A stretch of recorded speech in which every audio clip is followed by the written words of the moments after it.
pertama kita perlu tahu dulu modul ESP32 kita itu pakai driver chip USB driver apa ya. Mungkin yang umumnya kebanyakan pakai CP2102 atau CH340. Nah, kalau kita udah tahu jenis chip eh, driver USB-nya, nah kita perlu install driver di laptop kita ya. Nah, driver entah driver CH340 atau CP2102. Nah, itu. Jadi pertama install drivernya dulu di laptop atau PC kita. Nah, eh, mungkin tadi dua jenis ESP32 yang Rinda punya, mungkin salah satunya itu drivernya udah ada, atau ya mungkin dugaan dari kalian sih dua ESP itu beda chip. Nah, terus drivernya perlu diinstal nih dua-duanya kayak gitu. Cuma kalau kalau udah ketahuan bisa pakai salah satu, ya udah lanjutin aja pakai ESP32 yang bisa itu ya, gitu. Nah, yang kedua selain install driver, oh ya cara ceknya teman-teman ini ya di device manager ya di laptopnya, buka device manager. Nah, nanti kalau udah dipasang nih kabel USB-nya udah dicolok, terus nanti buka device manager, nanti ada pilihan ports-nya ya. Nanti ada list device mana aja yang terhubung ke port USB laptop kita. Nah, nanti ada keterangannya biasanya yang terdeteksi ke ESP32 melalui kabel USB kita tuh di COM berapa gitu ya. Itu kita bisa cek di device manager gitu. Nah, kalau sudah ada di device manager, selanjutnya di Arduino IDE-nya. Coba dibuka ya di bagian tools, kemudian ports, nanti tinggal dipilih COM berapa yang terhubung ke ESP32 kita. Oke, kurang lebih itu. Nah, mungkin kalau masih berkendala, selain driver tadi, kemungkinan di kabel USB-nya, ya, mungkin ada beberapa yang kabel USB-nya rusak gitu ya, bawaan dari tokonya. Ini sering juga ya dijumpai. Jadi ternyata ganti kabel USB langsung terdetek gitu ya, kayak gitu. Kalau kabelnya nggak masalah, masih nggak terdeteksi, coba juga ganti eh, apa colokan USB-nya ganti ke port lain ya. Mungkin laptopnya ada beberapa port USB ya. Nah, itu boleh dicoba, mungkin salah satunya rusak, port yang lain itu tidak. Mungkin gitu ya. Jadi boleh dicoba-coba aja gitu. Dicoba port USB-nya yang lain ya. Itu apalagi ya? Kemungkinan itu cara tiga poin tadi ya untuk mengecek kenapa port USB kita tidak terdeteksi. Nah, nanti silakan dicoba dulu ketiga hal itu. Kalau masih belum bisa, nanti lanjut di DM Discord aja ya. Nanti mungkin saya akan coba lihat juga gitu. Nanti kita apa debug bareng-bareng gitu terkait hardware-nya ya. Oke, itu mungkin sementara Rinda. Nanti boleh dicoba dulu, nanti dilanjut ya di DM Discord aja. Oke, makasih ya. Oke, ada lagi barangkali teman-teman dari kelompok 6.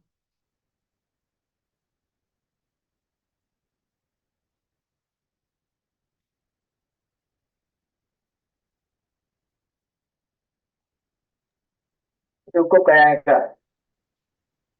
Cukup ya? Oke, kalau gitu sekali lagi makasih banyak kelompok 6 sudah report. Yang kedua,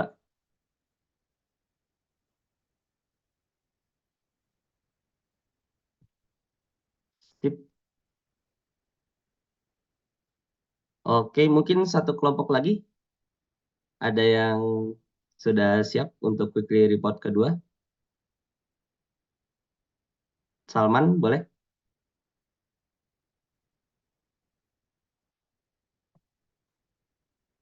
Dari kelompok 8 ya.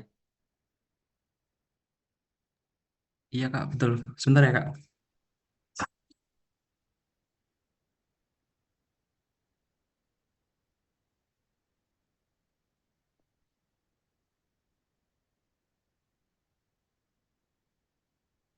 Ini saya izin share screen dulu ya Kak. Bentar. Ya, silakan. Hmm.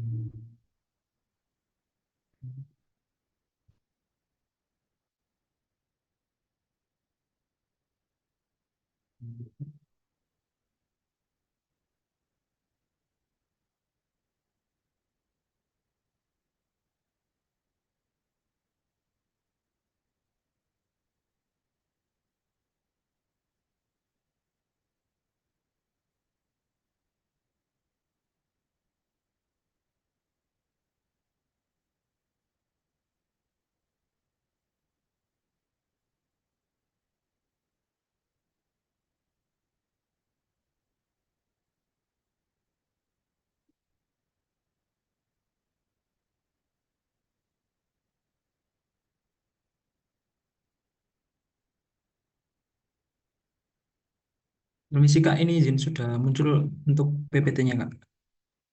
Ya, sudah. Oke, baik. Terima kasih Kak Elvan atas waktunya. Di sini saya akan mewakili dari kelompok 8 yang akan saya bawakan dulu. Jadi di sini kita sudah menyelesaikan progres 2, weekly kedua, dengan judul proyeknya kemarin itu yang sistematik untuk monitoring suhu dan kualitas udara di dalam kandang gitu kan. Di sini saya akan menjelaskan dulu tentang fungsionalitas semua sistem perancangan sistem desanya juga. Nah, untuk yang pertama, di sini untuk pengukuran kondisi lingkungan. Nah, di sini kami menggunakan sensor suhu dan kelembapan di HT22 mengukur suhu dan kelembapan kandang secara berkala. Data ini digunakan untuk menentukan tingkat keamanan ayam.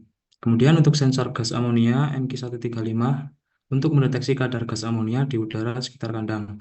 Kadar amonia yang tinggi dapat berdampak buruk pada kesehatan ayam, sehingga penting untuk dipantau. Nah, yang kedua, pengolahan dan analisis data oleh microcontroller ESP32. Nah, di sini fungsinya pengolahan data. ISP32 menerima data dari DAT22 dan MQ135 lalu membandingkannya dengan ambang batas yang telah ditentukan. Nah, jadi untuk di programnya itu nanti akan ditentukan ambang batasnya. Jika kondisi tidak aman terdeteksi, sistem akan merespon sesuai fungsinya. Di fungsi programnya, jika melebihi ambang batas itu akan membunyikan dari buzzer dan menyalakan lampu. Kemudian logika keputusan berdasarkan data ESP32 menentukan apakah kondisi kandang aman, harus diwaspadai, atau sudah kritis. Untuk yang ketiga, pemberian peringatan otomatis. Ini yang tadi saya jelaskan tentang indikator visual LED RGB menyala dengan warna berbeda sesuai kondisi. Hijau untuk kondisi aman, kemudian untuk yang perlu diwaspadai itu akan muncul warna kuning, kemudian yang merah itu kondisi kritis dan membutuhkan intervensi segera atau tindakan. Buzzer aktif mengeluarkan alarm jika kondisi lingkungan mencapai tingkat kritis seperti kadar amonia yang tinggi atau suhu ekstrim. Untuk yang keempat, pengiriman data ke cloud untuk pemantauan jarak jauh. Nah, koneksi WiFi dan cloud ESP32 mengirim data lingkungan secara real-time ke cloud saat terkoneksi internet. Kemudian notifikasi ke perangkat peternak. Sistem cloud mengirimkan notifikasi ke perangkat peternak melalui aplikasi atau pesan singkat saat kondisi kritis terdeteksi mungkin respon cepat. Jadi kemungkinan si peternak akan mendapatkan notifikasi saat ada urgent pada kandang ayam. Untuk nomor 5, dashboard pemantauan dan penyimpanan data. Dashboard real time, peternak dapat memantau kondisi kandang seperti suhu, kelembapan, dan kadar amonia melalui dashboard. Kemudian penyimpanan dan analisis data. Data lingkungan disimpan di cloud untuk akses riwayat kondisi kandang, membantu peternak menganalisis pola lingkungan dan merencanakan manajemen kandang yang lebih baik. Untuk yang keenam, pengaturan ambang batas yang fleksibel. Pengaturan di aplikasi, peternak dapat menyesuaikan ambang batas suhu, kelembapan, dan kadar amonia sesuai kebutuhan spesifik kandang. Untuk nomor 7, daya dan efisiensi energi. Pengelolaan daya sistem dirancang agar hemat energi dengan ESP32 dan komponen lain yang memiliki konsumsi rendah. Baik, untuk yang selanjutnya, rancangan komunikasi perangkat ke cloud ini akan dijelaskan dari kelompok 8 yang lainnya, Kak. Mungkin dari Kak Muhammad Ardiansah. Baik, silakan Kak Muhammad Baik, di Ardiansah. sini saya akan menjelaskan tentang rancangan komunikasi perangkat cloud. Nah, yang pertama itu arsitektur rancangan komunikasi. Nah, itu ada ESP32, yaitu sebagai mikrokontroller utama untuk mengumpulkan data dari sensor DHT22 untuk suhu dan kelembapan, serta sensor MQ135 untuk gas amonia, dan mengirimkan datanya ke Cloud Blink. Nah, selanjutnya itu ada platform, yaitu Blink untuk menyimpan data sensor yang tadi dikumpulkan dari DHT22 dan juga MQ135 untuk menyediakan pemantauan secara real time dan memungkinkan kontrol perangkat dari jarak jauh. Jadi nanti bisa di setting juga dari jarak jauh oleh si peternaknya. Nah, selanjutnya ada aplikasi Blink, yaitu untuk menampilkan data pada dashboard, mobile ataupun desktop untuk memberikan notifikasi dan juga memungkinkan pengguna ataupun peternak itu untuk mengontrol perangkatnya. Nah, selanjutnya itu ada alur komunikasi data. Yang pertama, pengukuran sensor. SP32 membaca dari DHT22 dan juga MQ135 yang menyimpannya dalam variabel sementara. Sementara koneksi cloud-nya ESP32 menghubungkan ke Wi-Fi untuk konfigurasi Blink dan mengirimkan data sensor melalui virtual pins di aplikasi Blink tersebut.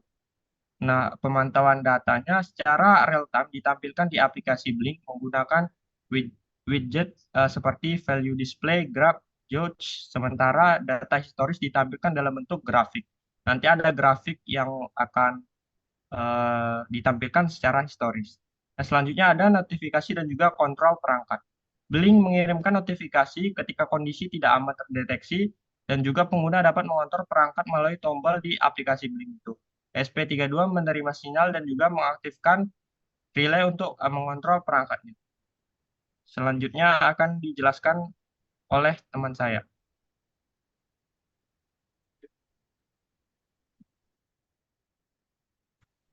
Baik, terima kasih atas waktunya. Selanjutnya, di sini ada keamanan. Keamanan terdapat dibagi menjadi tiga. Ada autentikasi Blink, token memastikan koneksi aman antara perangkat dan server Blink, protokol komunikasi Blink, protokol berbasis TCP atau IP untuk komunikasi cepat dan andal. Keamanan Blink Out Token memastikan hanya perangkat terautorisasi yang dapat terhubung ke server.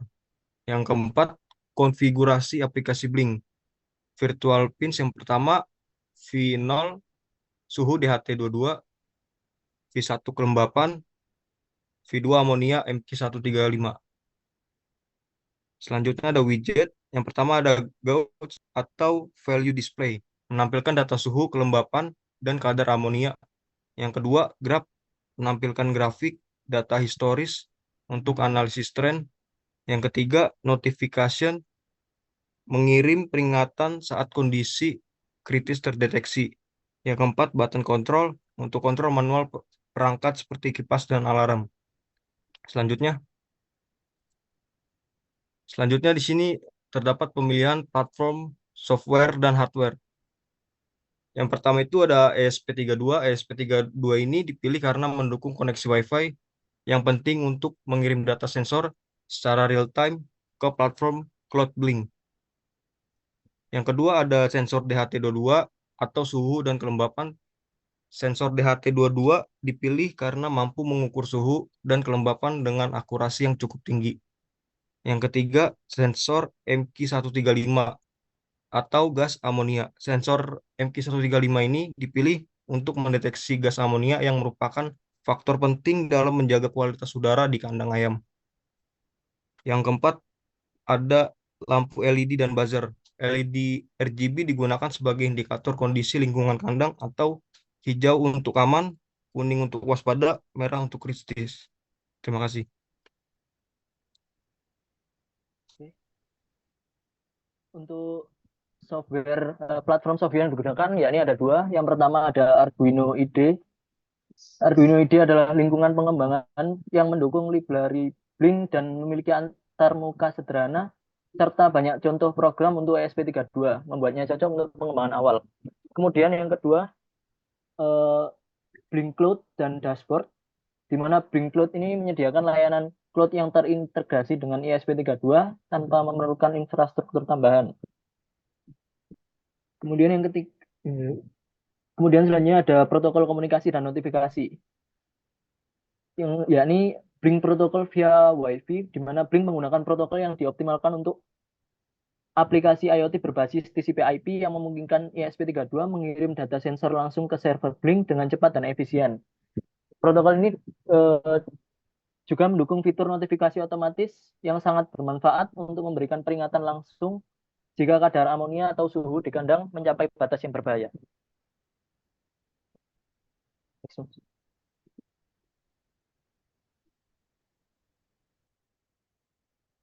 Oke, dan yang terakhir Bill of Material Project, yaitu yang pertama microcontroller SP32 jumlah 1 dan harganya 77.900, dan sensor DAT22 itu harganya 38.000, dan ada sensor MK135 untuk ke sensor jumlahnya 1 dan estimasinya 12.900, dan yang ketiga ada output dan alarm RBG LED modul jumlahnya 1 dan harganya di 5.200.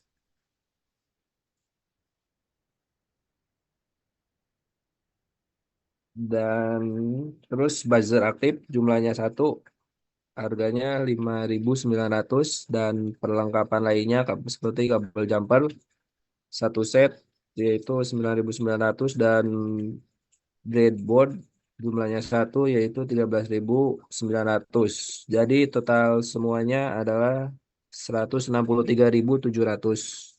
Terima kasih, Kak. Baik, terima kasih Kak Elvan. Ini dari kelompok 8 sampai di sini. Jadi untuk kesimpulannya dari kelompok 8 ini, untuk pemakaian apa platform IoT-nya itu pakai Blink Kak. Tapi itu kita belum pasti, maksudnya pakai protokolnya itu yang MQTT atau HTTP atau sejenisnya itu, soalnya kami belum mengetahui secara full gitu Kak tentang Blink ini. Masih kita belajar-belajar gitu Kak.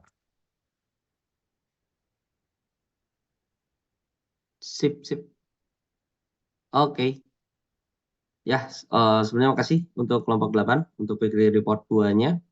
Oke, mungkin beberapa tanggapan, misal yang BOM, mungkin best practice-nya teman-teman buat tabel ya, kayak kelompok sebelumnya. eh Lebih, ya mungkin itu lebih rapi aja ya dalam membuat BOM.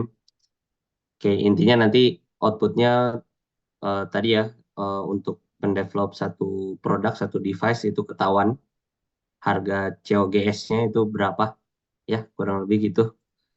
Kemudian boleh scroll ke atas. Oke, di sini teman-teman udah ini ya, cukup detail menjelaskan eh, tentang integrasi ke Blink-nya ya. Nah, di sini konfigurasinya udah disiapkan juga virtual pins-nya, kemudian nanti rencana UI di dashboard-nya juga ini udah teman-teman rencanakan ya. Pakai gauge, pakai graph, terus nanti ada notif kayak gitu. Oke, sip. Oke, nampaknya eh, sudah oke untuk weekly report 2. Sejauh ini ada yang mau dikonsultasikan dari kelompok 8? Mungkin perwakilan dari kelompok 8 itu belum ada ya Kak, tapi yang kita kan masih belajar yang bagian gimana cara konfigurasi ke Blink itu Kak. Nanti kalau misalkan kita ada eh, pertanyaan atau yang belum kita pahami, mungkin kita tanyakan langsung ke Kak Elvan lewat Discord gitu, Kak. Oh iya, sip ya. Oke, silakan ya. Betul, nanti dicoba-coba dulu aja ya Ya, Kak. Sip. untuk teman-teman, untuk semuanya juga. Nampaknya cukup populer ya untuk platform Blink ini. Semoga banyak tutorial yang bisa teman-teman ikuti ya. Nanti silakan konsultasikan kalau ada kendala atau error dan sebagainya ya. Mungkin di luar sesi mentoring malam ini. Baik, oke. Nampaknya udah oke ya dari kelompok 8. Sip, makasih banyak sebelumnya. Oke, baik. Terima kasih juga Kak Oke. Elvan sudah memberikan waktunya. Saya izin stop screen ya, Kak. Ya, silakan. Oke, makasih Terima banyak kasih. sekali lagi.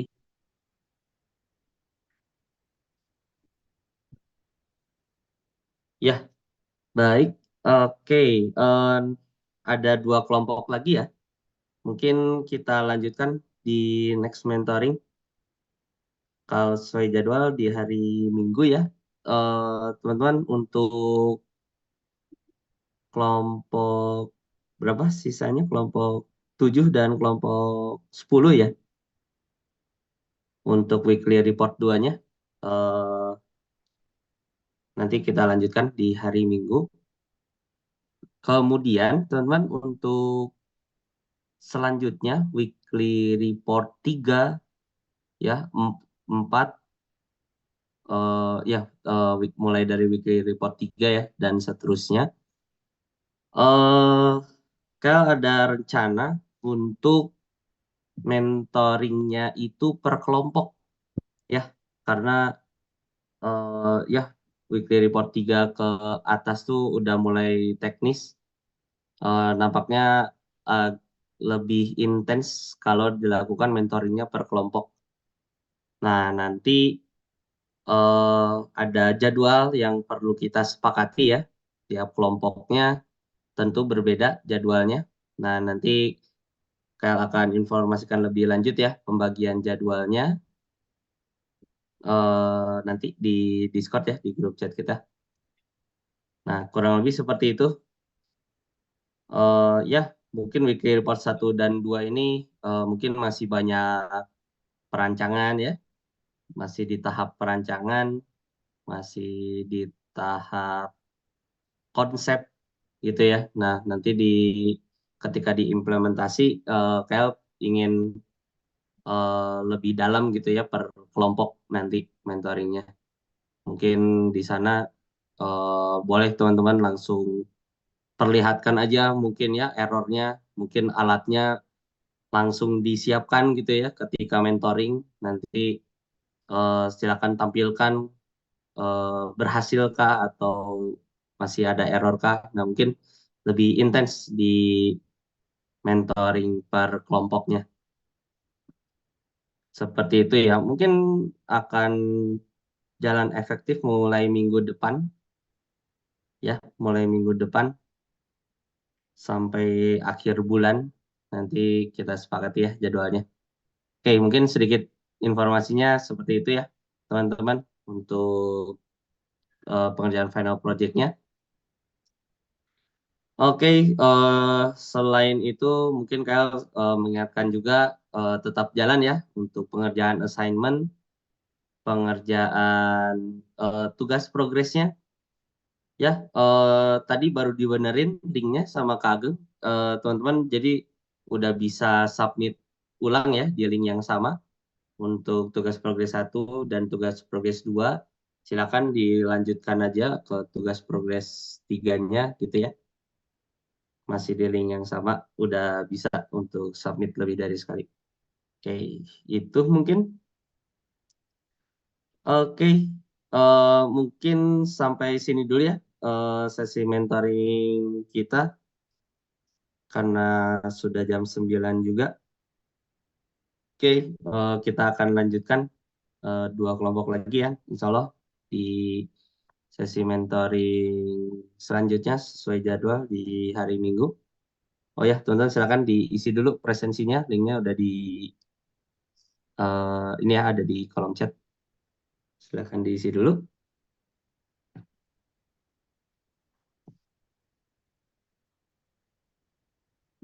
Hmm.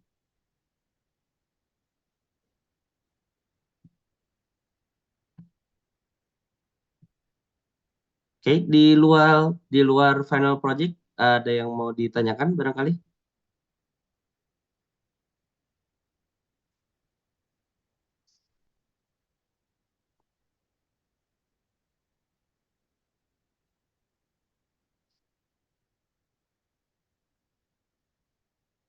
Oke, belum ada ya.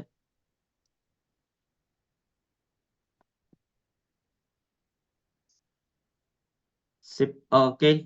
Kalau gitu sekali lagi terima kasih banyak ya teman-teman sudah hadir dan antusias untuk mengikuti mentoringnya. Tadi kita full untuk weekly report.